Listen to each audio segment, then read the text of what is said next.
Hi guys, welcome to my vlog again. I am Coach J. Welcome to Tip sa 59 mula sa 59. So ngayon ay magbabasa tayo ng mga inbox. Sa tayo mag-inbox ay babasahin ko muna mga shoutout. Shoutout po kay Sir Reden Romasanta, Sir.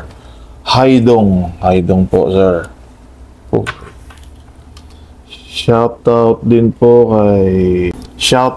kay Chody Bear de la Cruz. Maraming salamat po sa inyong mga suporta.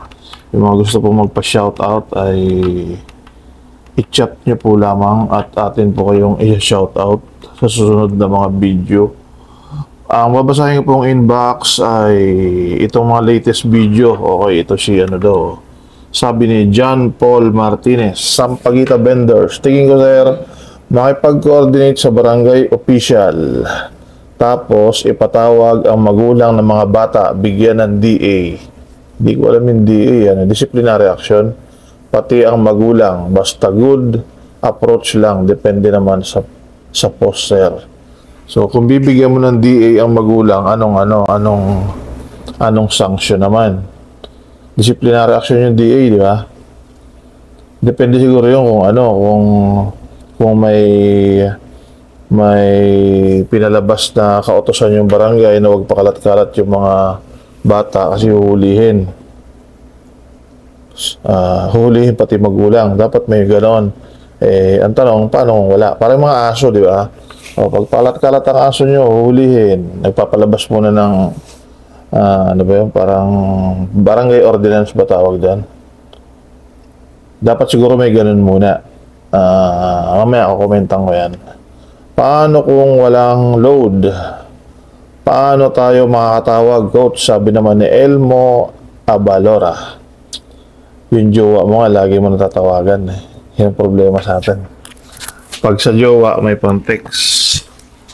Pag sa duty, ala ng load. Lagi may load ang gwardiya, hindi na wala ng load yan kasi lagi may jowa. Yeah. Mawawalan ng pera yan, pero load di mawawalan yan. Di ako niwala dyan. At saka lagi po tayong may radyo. Lagi po tayong may issue na radyo. Kung wala kayo nun, itanongin nyo yung agency nyo. Sir, ba't wala tayong radyo? Pag may radyo ka, kunin mo yung frequency ng barangay. Usually may mga analog radio frequency sa barangay. Yun yung kukunin mo at doon ka tatawag. Sana lang abot.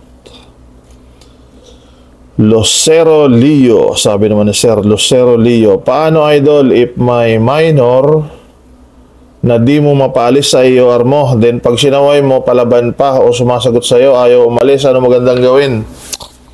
Yung mga wala sa libro na naman. Siyempre pag tumawag yung commander mo, bubuisit sa iyo, sabihin niya kaya ka nga nandyan Ang sinabi naman ni Sir John Paul Martinez na tatawag sa barangay, hahanapin ang magulang, depende yun kung ang barangay ay 2,000 lang yung residente. Pero kung madaming residente, mga 35,000 ang residente ng isang barangay, baka mahirapan maghanap sa parents, no? At yun namang kasama sa DA ang magulang, depende nga yun kung merong barangay ordinance na pinalabas. Baga may city ordinance. So, huwag palat-kalat ang bata at huhulihin ng magulang. Kung may ganun, pwede yun. Ako siguro, kung ako yung security, ilalagay ko yung sarili ko na ako yung nasa ordinary position, ako yung nasa ground. Ano ba ang ginagawa ng Sampaguita vendor? Nagtitinda yan. Gusto niya dun sa daanan ng tao kasi maraming tao dun. Kung saan matao, dun nila gusto. At dun sila nagtitinda kasi siyempre, pag walang tao, wala namang bibili sa'yo. Ang pwede mong gawin dyan, hindi abalahin mo yung pagtitinda niya. Ang bawalan mo yung bumibili. Bawal po bumili dito, bawal po magtinda dito, hindi po dito po pwede, ma'am. Ganon. Ngayon, kung makipagtigasan siya, makipagtagalan siya sa'yo, ay okay lang, ikaw siya masahod. Nagtatrabaho ka, trabaho mo yun trabaho mong manaway, di ba? At least, sumasahod ka, hindi siya nakabenta. So, talo inis, kumbaga. Ito namang isa, yung sinasabi ni Lucero Leo. Paano, idol, if di mo paalis ang mga bata at palaban pa? Sumasagot sa'yo, ayaw umalis. Ano magandang gawin? Pag yung mga bata, halimbawa, medyo kulang yung detail eh. Shh, tinan mo radyo mo, lakas. Naririnig ka dito. Pagka gano'n, may mga bata na pasaway, tumatambayan, minsan nag-skateboard, gano'n, mga nagpapakyut. Eh, pag may nakatambay ka na rin gwardiya doon, siyempre, ano na yun, kung nag-skating mo niya, harangan mo yung dadaanan, hindi na sila magiging, hindi na cool yung ginagawa nila. Kung mga nagpapakyut naman yan, pangit naman, magpapakyut ka, may gwardiya. Tandaan mo, ikaw, sumusweldo ka. Kung tambayan mo man yan, walang problema yon. At di mo naman kailangan paalisin agad-agad yan. Ang importante dyan, pinaalis mo, tinatrabaho mo. Hindi agad-agad na yan. Minsan kasi tayo mainipin tayo. Gusto natin, pag sinabi mong alis, alis agad. Eh, kung inaasar ka, di makapag-aasaran ka din. Dapat maging specialty mo yung pakikipagbusitan. Kasi ang security, more on talaga yan, bubusitin nga ng bubusitin eh. Di ibalik mo sa kanila, busitin mo rin sila.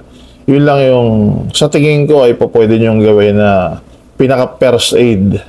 Ngayon, kung hindi talaga pwede, kung hindi talaga umuobra yung mga first aid na sinabi ko, eh, pagbitingan nyo dyan kung anong maganda. Bubuhusan mo ba ng tubig? Bubuhusan mo ba malamig na tubig? Huwag mainit ha, parang manok yan. Pwede ba yung ganon? Pag-usapan nyo dyan. Kayo ang makakaresolve nyo dyan kasi kayo nakakabisado ng area ninyo. Salamat po.